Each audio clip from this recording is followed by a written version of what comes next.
Gimana rasanya hidup tanpa listrik? Tanpa kendaraan? Tanpa teknologi sama sekali?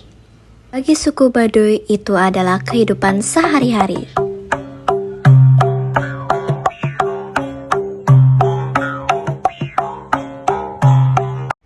Tut, kamu tahu nggak sih suku Baduy itu apa? Kayaknya pernah dengar, tapi lupa. Emang mereka itu siapa sih?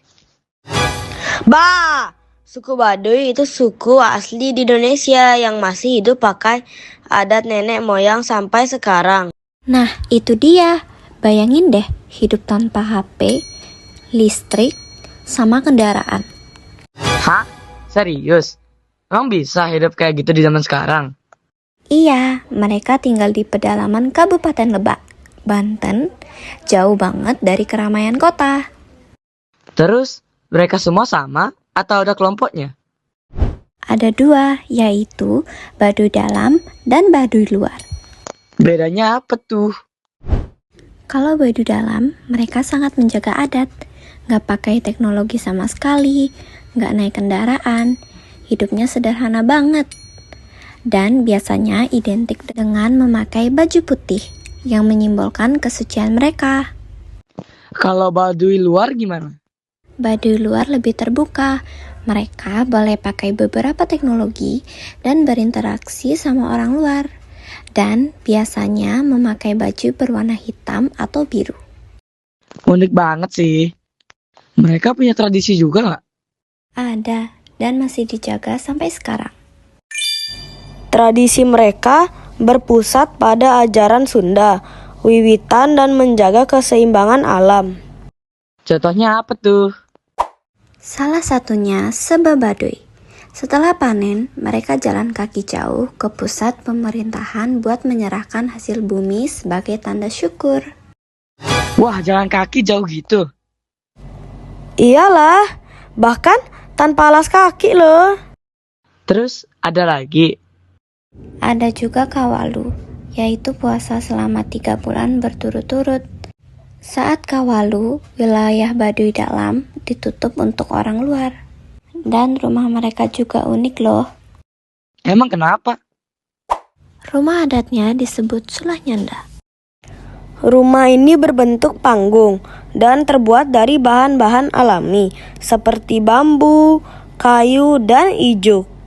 Dibangun tanpa paku dan mengikuti kontur tanah, serta melambangkan kesederhanaan serta harmoni dengan alam. Wah, unik banget ya.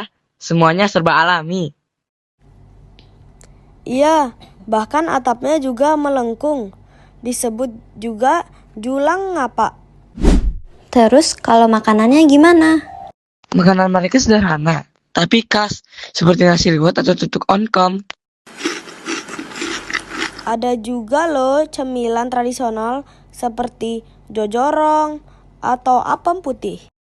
Jadi intinya mereka hidup tanpa modernisasi.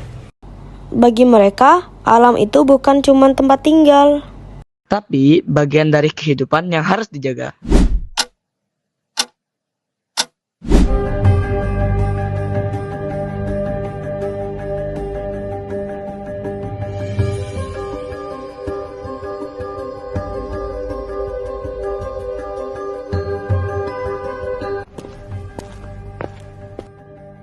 Zo, kenapa di kampungmu banyak sekali acara besar dengan kerbau?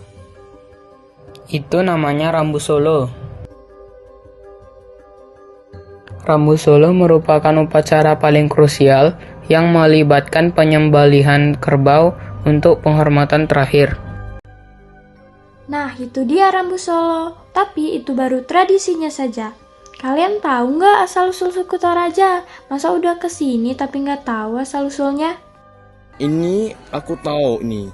Jadi asal-usulnya etimologi Toraja berasal dari bahasa Bugis. Turiaja yang berarti orang yang berdiam di negeri atas atau pegunungan. Bentar deh, aku lapar banget nih. Udah capek banget juga. Ada makanan nggak? Lapar aja kerjaanmu, Gung. Stop. Nih aku kasih tahu makanan apa aja yang ada di sini. Makanan khas Toraja terkenal dengan bumbunya yang pedas dan teknik masak di dalam bambu. Contohnya ada papiong, ikan atau daging yang dimasak dalam bambu, pantolo pamarasan, bumbu kluwek hitam, dan masih banyak lagi. 2,000 years later. Ih, rumah adat apaan nih? Ini namanya rumah adat Tongkonan. Jadi, rumah adat Tongkonan adalah rumah panggung kayu khas dengan atap melengkung menyerupai perahu yang biasanya dihiasi tanduk kerbau pada tiang utamanya. Ya udah yuk masuk. Minzo, Sinan, itu tradisi apa kok mayat-mayatnya diawetkan seperti itu? Nah, itu adalah salah satu tradisi ikonik yang ada di suku ini, namanya Manene. Ritual Manene adalah tradisi adat suku Toraja, Sulawesi Selatan untuk membersihkan, menggantikan pakaian, dan merawat jenazah leluhur yang telah disimpan di dalam peti. Ritual ini mencerminkan kasih sayang, penghormatan, dan ikatan kekeluargaan yang tidak putus oleh kematian. Wah, begitu banyak ya yang menarik dari suku ini. Iya tuh, benar-benar.